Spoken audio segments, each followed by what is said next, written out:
Hey guys, it's Brittany. Welcome back to another video. Today I'm talking about character work, more specifically for actors. Getting into the character when you have a script to do, a character to become. I've mentioned in a few of my videos about character work and how important it is, and I'm going to share a few of different techniques that I like to do when getting into a character. The first thing is incredibly important.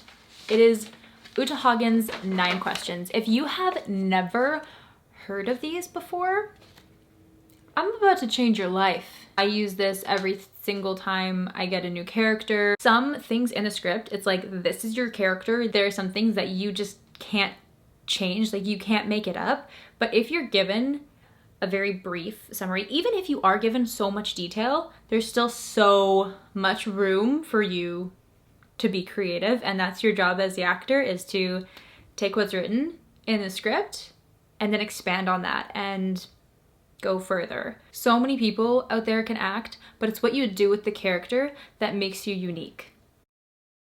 This is all the details about your character, like name, age, relatives, hobbies, career, opinions, beliefs, religions, education, some of these things. Like your name. Well, yeah, my character has a name. Does it though? The last short film I was in, my character's name was Young Female. I had to come up with my character's name. And then when I got onto set and I had to improvise and say what my name was, I completely forgot what I had said my name was when doing character work. But that's okay. It's fine. It's fine. If it's in the script, great, write it down. If it's not, cool, make it up. And it doesn't have to be perfect. Like the first name that I said, I didn't actually like, because I was like, I don't think she fits that name.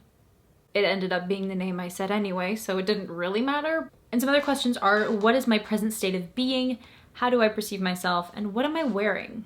The how I perceive myself, I just looked at, obviously I'm reading this, and I never think of that. Like I never actually go that far. Not that I don't complete it, but I always think that it's like just listing stuff. I'm like, okay, that's fine. And I'm like, oh, how do I perceive myself is a huge thing. Because it's like, right now, stop. How do you perceive yourself? Do you look at yourself with confidence? Or are you super insecure? Like, how does your character look at themselves, right? Man, I'm just pulling out wisdom. Century, season, year, day, minute, significance of time. If it says in the script what day it is, what, like any time stuff, awesome. Put that in there. It can help you. I don't know exactly how, but I mean, you know, if it's morning, how's your character in the morning? Do they need coffee to survive? Or are they okay? Are they a morning person? Are they not? That depends on what the script says and what you say as the actor. What country, what city, neighborhood, home, room, area of room. What's it like? Is it chill? Is it a safe neighborhood? Is it kind of a sketchy neighborhood? Is it a nice house? Is it a big house? Is it a, like, crappy house? Animate objects, inanimate objects. It says give complete details of the environment. I find this very difficult sometimes to do because you're like, I don't know. Like, there's a chair. For me right now, I'm in my room. I have my camera. I'm sitting on a chair. I have posters and pictures and furniture. Like, that's what I would describe. What's the immediate landscape? What's the weather, the condition of the place, and the nature of the objects in it? Past, present, and future, and all of the events. What has just happened? What is happening? What do I expect or plan to happen next or later on? This is like the biggest question. I write so much, but I like to just kind of say the past and how is the past kind of brought my character to where they are right now. Present obviously means what the scene is about and that the audience is watching and that your character is living in. And then future, what does your character see about the future?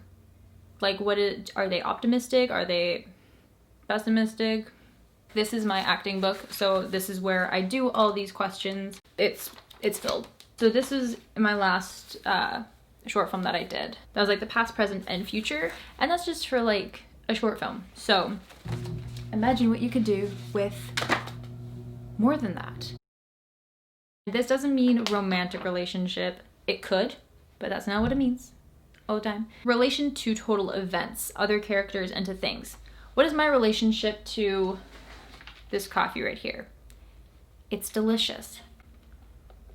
It's my coffee. It's not just relationship within characters, but the events. How does your character feel about that event? Do they love it? Do they hate it? Are they excited to be there? Are they getting extreme anxiety because of it? How do I stand in relationship to the circumstances, the place, the objects, and other people related to my circumstances? My character's needs, the immediate and main objective. When you think about that scene that you are working on right now, what is the objective that your character is trying to get to? If they want that coffee and they're like, oh, there's an accident there, or this person's trying to talk my ear off, but I just want to get to that coffee, their main objective is that coffee. But then also going back, what is their relationship to these events? They're annoyed. They're like, just, I need my coffee. Especially if they're not a morning person and they need their coffee to survive. That's just the obstacles which prevent my character from getting their need. All those people before the coffee, that's the obstacle. That's what's in their way. What is holding that character back? It could be a physical thing as a person that's saying, no, don't do this, or it could be fear. How do they act on it? Physical, verbal. Do they punch somebody? Do they say, not today, Satan? How can I achieve my objective? What's my behavior? What are my actions? And how far am I willing to go? Those questions are very vital. Like I said, whenever I get a character, that's what I do first. If I want to go into more depth, kind of just have fun with my character, I will go on to do a Myers-Briggs personality test. I actually did this yesterday for myself because I was like, what actually am I? Who am I? That's a great question. I feel like if you want to do some self-discovery, just do these questions for yourself. Wow. That's a good idea. Good job, me. Thank you. There's people outside of my neighbor's house and I feel like they can look into my room because my blinds are open and hey, like I think the biggest thing is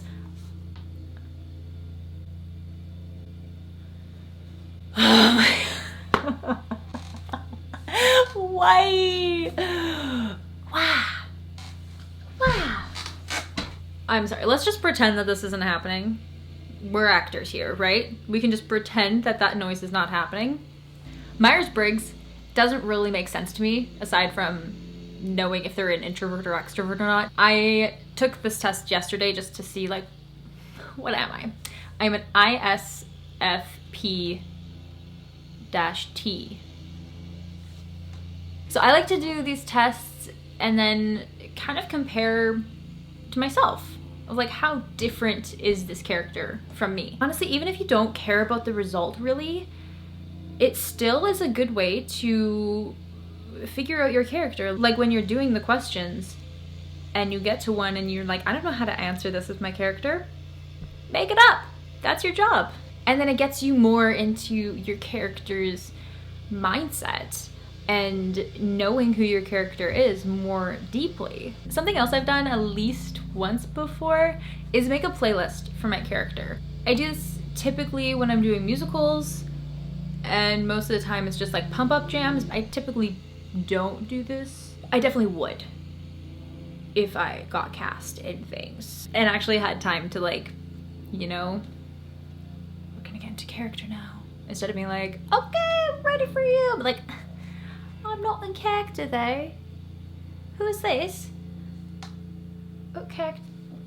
Make a playlist on Spotify, on your phone, whatever. Listen to it. Get you in the zone.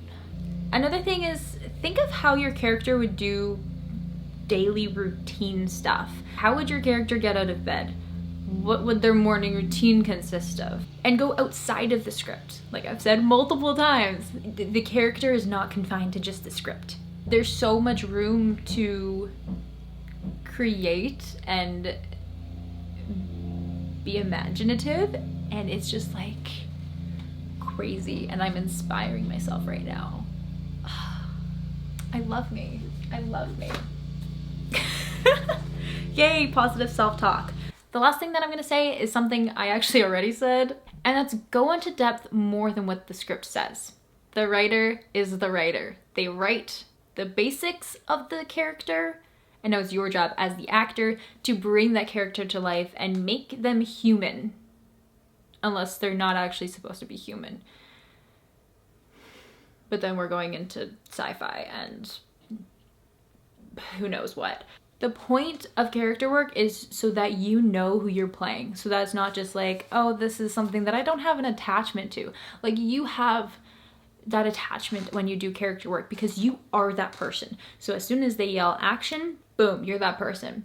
Whether you're thinking about the shoe size or not, doesn't matter, because you've created that person to become more real to you. I hope this video helped you out. If it did, make sure to give it a thumbs up, and also make sure to hit that subscribe button so you don't miss any videos that I post in the future. I post videos every single Tuesday. Everything that I mentioned, especially these questions, Utagenstein questions, so important, as I keep saying. I'll have it linked down below in some form so you can download it, print it, get a book, get a workbook, a notebook, whatever. I'm sure you have a lot of notebooks.